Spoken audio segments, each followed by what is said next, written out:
شركات روسية ضخمة تخطط لإنشاء مصانعها في المغرب، ابتداء من شركة كامزا الروسية لإنتاج الشاحنات العسكرية والمدنية، وصولا إلى شركة لادا لإنتاج السيارات، وسط تقارب واضح بين بوتين والرباط. مرحبا أعزائي المشاهدين من المحيط إلى الخليج في برنامجكم عرب شو. كشف فيكتور افتخوف نائب وزير الصناعة الروسي عن وجود مفاوضات جارية مع الجانب المغربي لإقامة مصنع لتجميع شاحنات كاماز، وأوضح أن المشروع لا يقتصر على توريد الشاحنات الجاهزة فحسب، بل يشمل أيضا إمكانية التصنيع المحلي، مما قد يعزز فرص الاستثمار المشترك بين البلدين.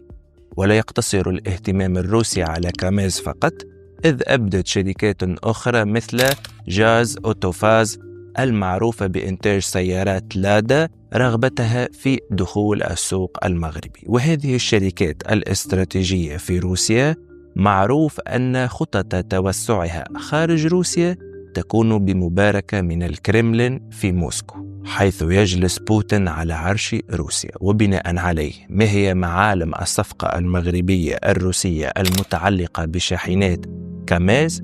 وهل نشهد انتصاب مصنع شركة لادا الروسية لإنتاج السيارات بالمغرب قريبا؟ ولماذا أمر بوتين شركاته الاستراتيجية بالتوجه نحو الرباط في هذا التوقيت بالذات؟ كل هذا وأكثر سوف أشرحه لكم بعد هذا الفاصل. أنا حمدي القروي، برنامجكم عرب شو.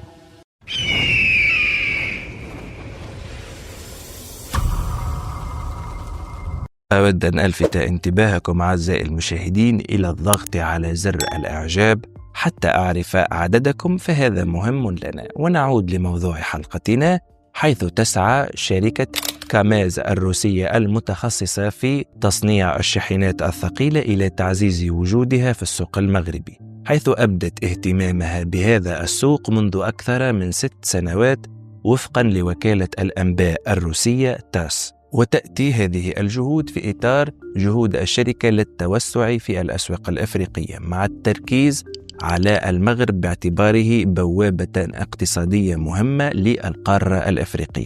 كما كشف نائب وزير الصناعة الروسي السابق الذكر عن وجود مفاوضات مع المغرب لإقامة مصنع محلي لتجميع شاحنات كاماز مع إمكانية تصنيعها بالمملكة في مرحلة قادمة. وأكد افتخوف نائب وزير الصناعة الروسي أن شاحنات كاماز أثبتت كفاءتها في مختلف الظروف المناخية، مما يجعلها خياراً مناسباً لاحتياجات السوق المغربي، خاصة في مجالات النقل والبنية التحتية. ولا يقتصر الاهتمام الروسي على كاماز فقط، إذ أبدت شركات أخرى على رأسها جاز أوتوفاز المعروفة بإنتاج سيارات من نوع لادا رغبتها في الدخول للسوق المغربي. ويعكس هذا التوجه حرص موسكو على تعزيز وجودها الصناعي والاستثماري في شمال أفريقيا عبر شراكات اقتصادية طويلة الأمد. كما يأتي هذا الاهتمام في إطار التقارب الاقتصادي بين المغرب وروسيا، حيث تسعى موسكو إلى توسيع استثماراتها في المنطقة، بينما يعمل المغرب على تنويع شراكاته الصناعية والتجارية بما يتماشى مع استراتيجيته لجذب الاستثمارات العالمية وتعزيز التصنيع المحلي. ومع استمرار المفاوضات، قد يمثل مشروع كاماز في المغرب خطوة استراتيجية لتعزيز العلاقات الاقتصادية بين البلدين، ويفتح المجال أمام استثمارات صناعية جديدة تساهم في خلق فرص عمل وتطوير البنية التحتية للنقل في المملكة. وتعني كلمة كاماز بالروسية اختصاراً لكلمة مصنع سيارات كاما، وهي شركة روسية لصناعة السيارات والشاحنات وسيارات الشحن التجارية، أنشئت عام 1969 بأمر من القيادة السوفيتية العليا، ويقع مقرها الرئيسي الآن بولاية تتارستان بروسيا الاتحادية. ولديها 12 مصنع سيارات، كما لديها معامل لتجميع السيارات والشاحنات في الهند وإيران وفيتنام وباكستان. وحققت شاحناتها رقما قياسيا بالفوز في سباق رالي دكار 13 مرة، وهذا يعطيكم فكرة عن هذه الشاحنة. كما تعتبر أكبر منتج للشاحنات في روسيا ورابطة الدول المستقلة، ويستعان بشاحناتها في الجيش الروسي، وينتج المصنع ما يقرب 43 ألف شاحنة سنويا حسب أرقام 2024. ولعلمكم تكثف روسيا من مشاركاتها مع الشركات المصنعة المحلية في عدة دول أخرى مثل السنغال، وهو ما أكده المؤتمر الصحفي الذي عقد قبل بضعة أشهر في موسكو مع وزير الخارجية الروسي سيرجي لافروف ونظيرته السنغالية إستا تال سال. ومن التطورات البارزة في هذا التعاون افتتاح مصنع لشركة كاماز، وهي شركة رائدة في تصنيع المركبات البرية العسكرية الثقيلة، وسوف تركز هذه المنشأة على إنتاج المركبات الثقيلة المدنية والعسكرية، وهذا في إطار رؤية روسيا لإفريقيا، حيث سيساهم هذا في جلب العديد من المستثمرين الروس من أجل تنمية إفريقيا وتعزيز النفوذ الروسي فيها. ومن المؤكد أننا سنرى قريبا إنشاء مصنع كاماز في السنغال وفي المغرب قريبا. وتتميز شركة كاماز بقدرتها على تصنيع المركبات العسكرية والمتخصصة، وتقدم مجموعة رائعة من المركبات الثقيلة المصممة للعمليات القتالية وحتى اللوجستية. ومن بين نماذجها الرئيسية ناقلات الأفراد المدرعة من طراز تايفون كا 63968، والمركبات المقاومة للألغام والكمائن مارب، والمصممة خصيصا لتحمل انفجارات الألغام والكمائن.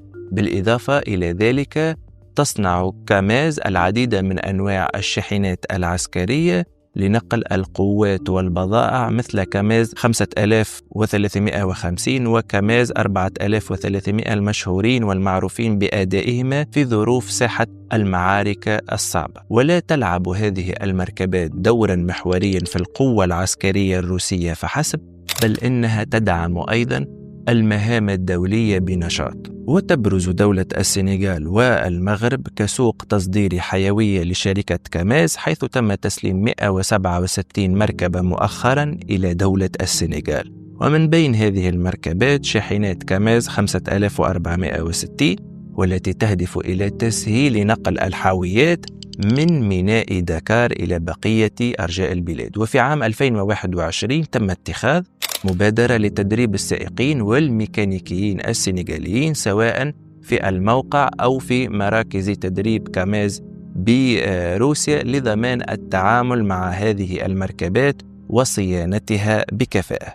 وتشير الرؤى المحلية إلى أنه بالإضافة إلى هذه الشاحنات الثقيلة القوية سواء المدنية أو العسكرية، فإن السنغال والمغرب على استعداد لتصنيع إصدارات روسية من مركبات مارب باستخدام هيكل كاماز. وعلى مر السنين كانت كاماز موردا مهما لمركبات مارب، وهي مركبات محمية من الكمائن والألغام للعديد من الدول الأفريقية مثل ما سبق وشرح.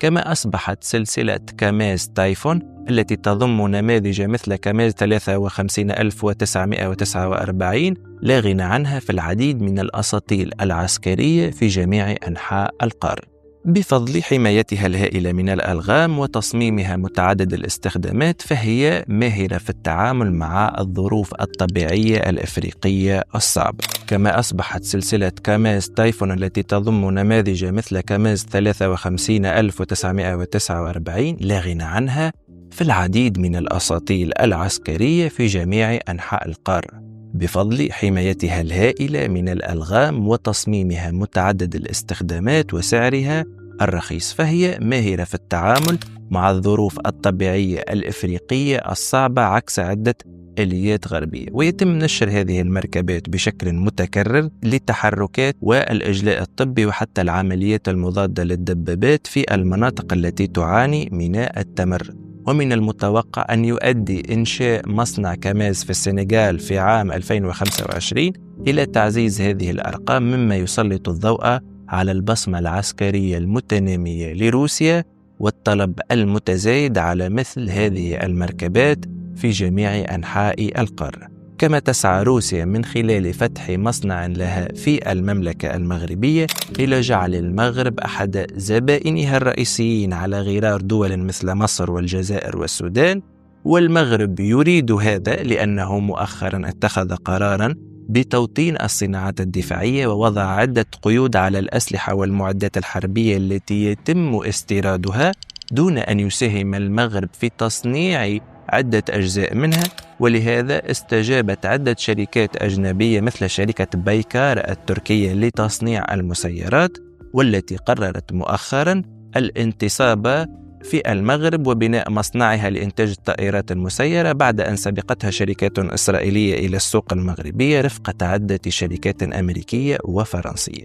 علاوة على ذلك، فشركة أوتوفاز هي شركة روسية لصناعة السيارات، وتعرف أيضا باسم فاز، ومشهورة على مستوى العالم بعلامتها التجارية للسيارات لادا، وهي تخطط الآن لفتح مصنع لها بالمغرب مثل ما سبق وذكر، حيث أنشئت هذه الشركة في أواخر ستينات القرن العشرين بالتعاون مع شركة فيات الإيطالية لصناعة السيارات. وتنتج شركة أوتوفاز سنويا نحو 1,000,000 سيارة، من بينها طرازات سامارا ولادا 110.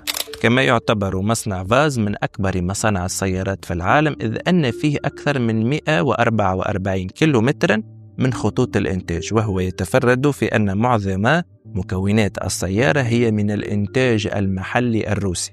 صحيح أن هذه الشركة يعتبرها البعض متخلفة قليلا عن ركب السيارات العصرية الحالية، ولكن هذه الشركة الروسية الضخمة قامت مؤخرا بعقد شراكة استراتيجية مع عدة شركات صينية، ما جعل طرازاتها الجديدة تتميز بالفخامة والعصرية والجودة العالية في مقابل أسعار مناسبة جدا مقارنة بالعلامات الغربية.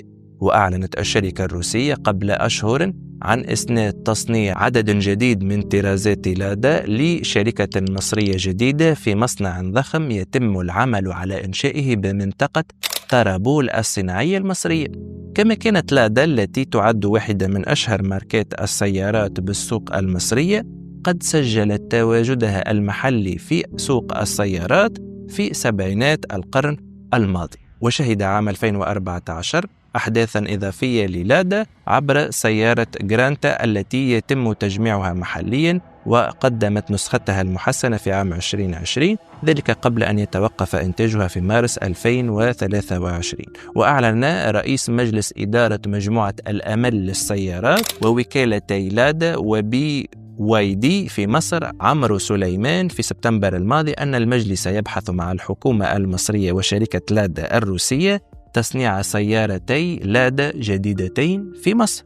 وأوضح سليمان أن إحدى السيارتين تنتمي لفئة SUV بينما الأخرى ستكون سيدان، لكنه لم يكشف عن تفاصيل محددة حول أنواع هذه السيارات. والمغرب كذلك يخطط لإنتاج هذا النوع من السيارات، وكانت شركة أوتوفاز الروسية قد أعلنت استئناف إنتاج سيارات لادا في مصنع الأمل في مصر في عام 2024، حيث تتحدث الشركة عن إنتاج سيارات من طراز جرانتا فقط. كما يوجد لهذه الشركة عدة مصانع أو اتفاقيات لإنشاء مصانع في عدة دول خارج روسيا مثل دولة أثيوبيا ومصر. ودخول المغرب على باب المنافسة سيكون حاسما لهذه الشركة، لأن المغرب حاليا هو مصنع أفريقيا الأضخم في مجال تصنيع السيارات. بالتالي كل هذه الاتفاقيات لتوطين المصانع الروسية في المملكة المغربية هي محل ترحيب من المغاربة، لأنها تخدم مصالحهم. ولكن يهم المغاربة أيضا تحقيق تقارب سياسي مع دولة مثل روسيا، فهي دولة نووية ودولة دائمة العضوية في مجلس الأمن، وهي مساحتها ضعف أوروبا. وفي هذا السياق، خلال المؤتمر الصحفي الأبرز لوزير الخارجية لروسيا الاتحادية سيرجي لافروف بشأن نتائج الدبلوماسية الروسية في عام 2024 في موسكو في 14 يناير 2025، طرح عليه باحثون من سان بطرسبرغ سؤالا يتعلق بالعلاقات الروسية المغربية. وقال هذا الوزير أنه يرى المغرب بمثابة بوابة إلى أفريقيا، هذا من الناحية الاقتصادية. وأضاف سيرجي لافروف بأن المغرب بلد صديق. وفي ديسمبر 2023 تم عقد دورة للمنتدى التعاون الروسي العربي في مراكش بالمغرب، ولقد تم تنظيم الفعالية بشكل ممتاز، وأقيم حفل استقبال لدى رئيس الوزراء، وقال أن روسيا تساعد المغرب في معالجة القضايا التي تقع ضمن اختصاص وزارة الخارجية، وفي المقام الأول قضية الصحراء المغربية التي قال أنه يجب التعامل معها على أساس قرارات مجلس الأمن التابعة للأمم المتحدة الذي روسيا فيه دولة دائمة العضوية. وقال أيضا أنه طرح موضوع تقرير المصير عدة مرات قبل نحو 40 عاما على مجلس الأمن التابع للأمم المتحدة، وأكد أن قضية ووضع الصحراء الغربية المزعومة يجب أن تحل من خلال تقرير الشعب الصحراوي. كما أكد خلال فترة ولاية ترامب الأولى أعلنت إدارته من جانب واحد أن الصحراء الغربية المزعومة حسب قولي هي جزء من المغرب. والآن قال هذا الوزير أن بلاده تواجه وضعا مماثلا فيما يتعلق بغرينلاند وقناة بنما، ولا يمكن حل هذه القضايا إلا من خلال الجهود الثنائية، وأي نهج آخر لن يؤدي إلا إلى زرع بذور العاصفة. وقال أيضا من الأهمية بمكان إيجاد اتفاقات مقبولة من الطرفين، ونحن ندرك مدى أهمية هذه القضية بالنسبة للمغرب، وسيسعى الجانب الروسي لمساعدة الطرفين بمختلف الطرق، ولكن لا يمكن حل هذه المسألة إلا من خلال الاتفاق المتبادل دون فرض أي شيء على أي من الجانبين. بلغة أخرى، روسيا تريد أن تظهر بمظهر الدولة المحايدة في هذه المسألة، لأنها تريد أن تدعم علاقاتها بالرباط، والرباط تعي حساسية المنافسة الأمريكية الروسية على العالم، ويبدو أنها ترى أن تحييد روسيا أفضل من معاداتها خاصة في هذه القضية. فإذا لم تستطع جلب دولة ما إلى صفك فعلى الأقل اتقي شرها وقم بتحييدها، خاصة وأن موسكو والرباط تجمعهم علاقات تاريخية ضخمة، حيث كان أول اتصال بين الإمبراطورية الشريفة والإمبراطورية الروسية سنة 1777 للميلاد، وكان هذا الاتصال عن طريق ممثل روسيا في إيطاليا الذي اطلع بدور الوسيط بين الإمبراطوريتين، وهي السنة نفسها التي اعترف فيها السلطان العلوي محمد بن عبد الله باستقلال أمريكا، ليرسل بعد اعترافه باستقلال أمريكا رسالة إلى الإمبراطورية الروسية كاترين الثانية من أجل إقامة العلاقات وتنظيم التبادل التجاري بين البلدين، كما عبر لها عن رغبة المغرب في إقامة علاقات سلام وصداقة. وبعد سقوط الاتحاد السوفيتي ودخول المغرب عهدا جديدا بوصول الملك المغربي محمد السادس إلى الحكم، قام هذا الملك المغربي بأول زيارة له إلى موسكو في الفترة ما بين 14 إلى 18 أكتوبر تشرين الأول سنة 2002، لتحتل موقعا مهما في تاريخ العلاقات الروسية المغربية، إذ خلال مباحثاته مع الرئيس الروسي فلاديمير بوتين تم التوقيع على بيان مشترك بشأن الشراكة الاستراتيجية بين روسيا الاتحادية والمملكة المغربية. لكن رغم تلك الزيارة وما تبعها من زيارات على أعلى مستوى، فإن العلاقات بين البلدين ظلت خاضعة لتأثير الطرف الثالث الذي يلغ فيها ويضغط، ولهذا لم نرى أي تطور ملموس في هذه العلاقة، بل كادت تنقطع لولا زيارة الملك محمد السادس لروسيا سنة 2016. وأن نقطة التحول الأساسية في العلاقات بين البلدين كانت حيث تغيب المغرب عن التصويت على القرار الأممي الصادر عن الأمم المتحدة بخصوص الحرب في أوكرانيا، وهذا الموقف تلقفته روسيا بالقبول وبالترحيب. وكردة فعل عينت روسيا السفير فلاديمير بيبياكوف الذي قدم نسخا من أوراق اعتماده بصفته سفيرا مفوضا فوق العادة لفيدرالية روسيا لدى الملك محمد السادس. لهذا نقول أن المغرب يعي جيدا حجم روسيا في العالم ومدى تأثيرها، ويعتبر تحييدها انتصارا ظرفيا إلى حدود اللحظة، وهو يجني ثمار هذه الاستراتيجية الملكية التي أثمرت عدة اتفاقيات مهمة، مثل صيانة الأسطول البحري الروسي في موانئ المغرب، وتوافد الشركات الروسية لإنتاج الشاحنات والسيارات على المملكة المغربية. وبهذا أرجو أن أكون قد وفقت في نقل المعلومة. إذا أعجبتكم هذه الحلقة كالعادة اشتركوا في القناة وفعلوا زر الجرس إذا لم تكونوا مشتركين. ومرحبا بكل الوافدين الجدد إلى أسرة عرب شو، خاصة الذين وصلوا إلى هذا المستوى من هذه الحلقة. كان معكم حمدي القروي، برنامجكم عرب شو. أراكم في الحلقة القادمة إن شاء الله.